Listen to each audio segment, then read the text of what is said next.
Boa noite, meu querido, minha querida. Seja bem-vindo em mais um momento semanal de reflexão da nossa paróquia. E a palavra com a qual eu inicio essa reflexão é a palavra de João capítulo 10. Lá no versículo 10, Jesus nos diz: eu vim para que vocês tenham vida, uma vida plena. Ou dependendo da tradução, eu vim para que vocês tenham vida, uma vida em abundância. Se fôssemos traduzir literalmente na língua grega, seria bastante vida. Mas o fato é, meu querido irmão, minha querida irmã, é que mesmo sendo cristão, mesmo crendo em Jesus, nem sempre é possível viver uma vida plena, uma vida em abundância. Nós temos que ser sinceros e realistas e dizer que, por vezes, os problemas do nosso dia a dia, às vezes é um problema familiar, problema de relacionamento com alguém da família, às vezes é um problema no trabalho, problema com um colega que às vezes é um espinho no nosso sapato, problemas financeiros, problemas de saúde, pessoas que por vezes nos perseguem, que são um espinho no nosso sapato. Enfim, eu poderia citar N situações que com certeza muitos de nós já ou viveram ou estão vivendo, que nos tiram a alegria, que nos tiram a paz, que nos tiram aquele prazer pela vida, aquela alegria pela vida, aquela empolgação. E às vezes nós caímos no desânimo. Mas isso não é só porque nós somos cristãos comuns, porque grandes homens da Bíblia tiveram problemas assim. O grande líder do Antigo Testamento, Moisés, aquele a quem Deus chama para ir no Egito libertar o povo, aquele que Deus usa para realizar as 10 pragas, onde Deus depois abre o Mar Vermelho e faz com que o povo atravesse sob a liderança de Moisés. Moisés, naquela caminhada do deserto, ele enfrentou vários problemas. Agora você imagina um povo, milhões de pessoas, pessoas ingratas, pessoas com coração duro, pessoas reclamando para Moisés o tempo todo. Ah, por que você nos tirou do Egito para nós morrermos agora de fome, de sede no deserto? Pelo menos lá a gente tinha carne à vontade para comer.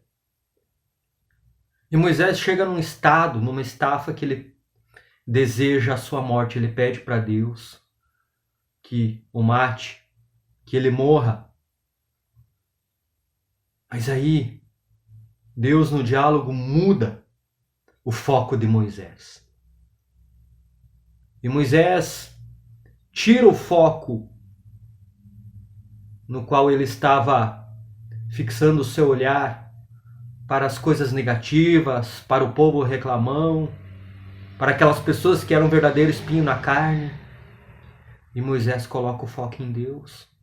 Coloca o foco naquelas pessoas que eram bênção no seu caminho, como o seu sogro Jetro, que lhe dá a ideia de que ele deveria ter líderes que pudessem ouvir o povo, pessoas próximas, porque ele estava se cansando muito, porque ele passava o dia ouvindo as pessoas, suas reclamações.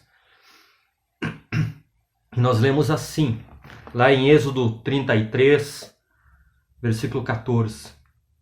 Deus disse: eu irei com você e lhe darei a vitória.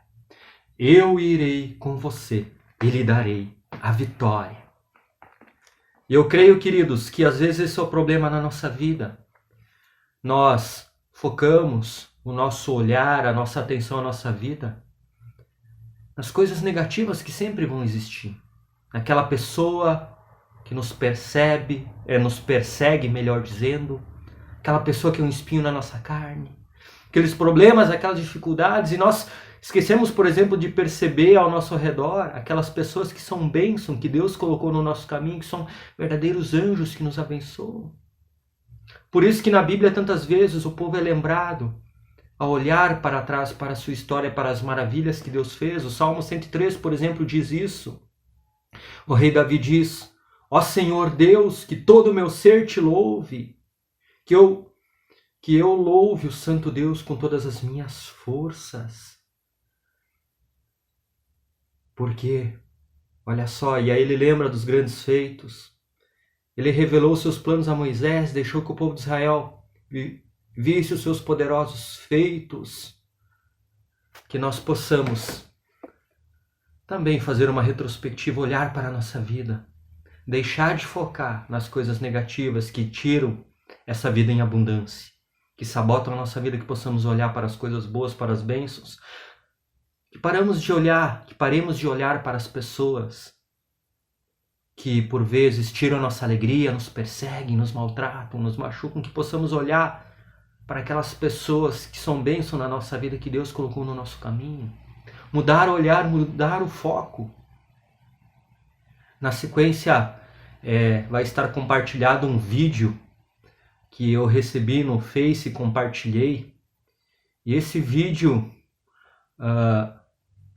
é um motociclista, um motoqueiro cristão, e ele está sentado em cima da sua moto e ele disse que quando ele estava fazendo alguns treinamentos de baliza, chegava no final e ele sempre pendia para o lado errado e acabava não conseguindo fazer aquela baliza. E o instrutor disse para ele: sabe por que você está pendendo? Porque inconscientemente a tua mente, o teu cérebro está focado ali naquele lado onde tu acha que não vai conseguir, tu acaba não conseguindo. E na próxima tentativa ele mudou, ele focou para o outro lado, para o lado em que ele iria acertar a manobra, e o corpo dele pendeu para o lado certo. E às vezes assim é na nossa vida. Por isso que possamos confiar em Deus, possamos confiar no Senhor, e que assim possamos vencer esse momento difícil juntos. Amém.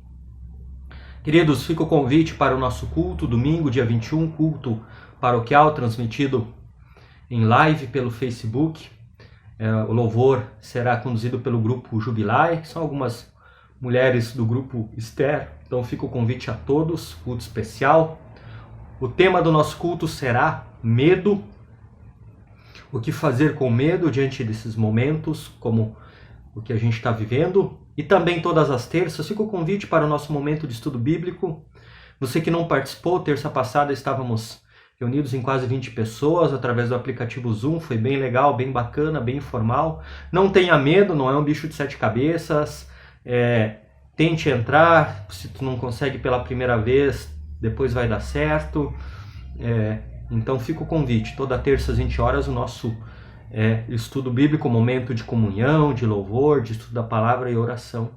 Então através do aplicativo Zoom. Tenham todos uma abençoada semana, fiquem na paz do Senhor. Amém.